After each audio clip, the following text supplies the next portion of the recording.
నమస్తే అవధానం ఛానల్కి స్వాగతం. నేను చేసిన వీడియోలు మీకు నచ్చినట్టయితే లైక్ చేయండి, షేర్ చేయండి, సబ్స్క్రైబ్ చేయండి.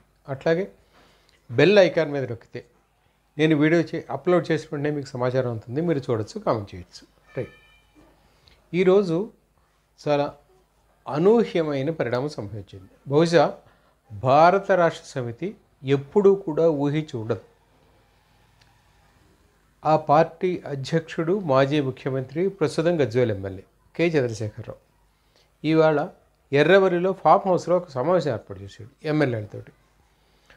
మామూలుగా ప్రచారం వాళ్ళు ఏం చేస్తున్నారంటే కేవలం హైదరాబాద్కు చెందిన ఎమ్మెల్యేస్తో మాత్రమే సమావేశం ఏర్పాటు చేసిన వాళ్ళు మాట్లాడుతున్నారు. కానీ ఈ సమావేశానికి మొత్తం అందరినీ ఇన్వైట్ చేసినట్లు వినపడుతుంది. ఫస్ట్ దీనికి ప్రస్తుతం బీఆర్ఎస్ పార్టీలో 39 మంది ఎన్నికైతే 33 మంది మాత్రమే మిగిలిన ప్రస్తుతం ప్రజెంట్. ఈ 33 మందిలో కూడా కేసీఆర్తో సహా ఇవాళ మీటింగ్లో పాల్గొన్న వాళ్ళు కేవలం 12 మంది మాత్రమే. మిగిలిన 21 మంది రాలేదు.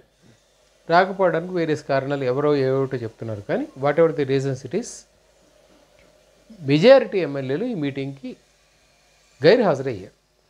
ఇది చర్చనీయాంశమైంది. సరే, దీన్ని సర్దుకోవడం కోసం బీఆర్ఎస్ వాళ్ళు చెప్పింది ఏంటంటే కేవలం ఇది హైదరాబాద్కి సంబంధించిన ఎమ్మెల్యేస్ని మాత్రమే ఇచ్చేస్తున్నాము అని. కానీ బీఆర్ఎస్ ఏం చేస్తుంది అంటే ఇంతకుముందు కాంగ్రెస్ ఎటువంటి ఇబ్బందుల్లో పడిందో సేమ్ ఇబ్బందులు ఇప్పుడు బీఆర్ఎస్కి ఎదురయ్యాయి. ఏమిటి? బీఆర్ఎస్ అధికారంలోకి రాగానే పక్క పార్టీల ఎమ్మెల్యేలను గుంజుకోవడం అలవాటు చేసుకుంది. అండ్ ఇప్పుడు రేవంత్ రెడ్డి ఒకప్పుడు కేసీఆర్తో పనిచేశాడు, అదే పార్టీలో పనిచేశాడు. సో కేసీఆర్ వ్యవహారశైలి ఎలా ఉంటుందో రేవంత్కి తెలుసు. సో హీఈస్ అంటే రీపేయింగ్ సుమారుగా అంతే. సో ఇప్పుడు ఏమైంది, వరుస బీఆర్ఎస్ పార్టీలో ఉన్నవాళ్ళు ఒక్కొక్కళ్ళుగా ఖాళీ అవుతూ వస్తున్నారు, పార్టీలో చేరుతున్నారు కాంగ్రెస్లో.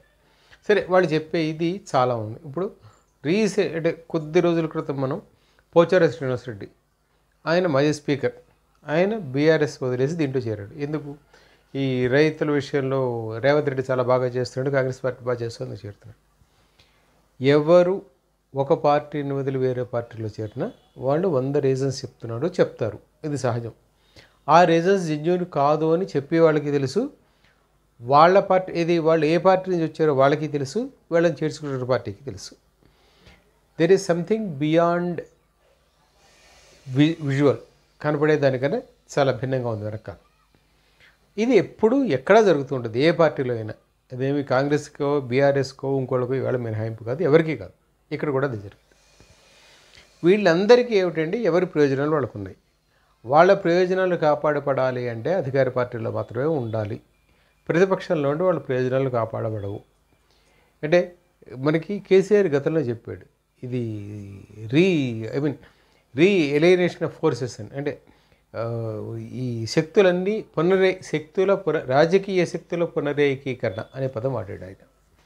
ఇప్పుడు కూడా అది జరుగుతుంది, రాజకీయ శక్తుల పునరేకీకరణ జరుగుతుంది.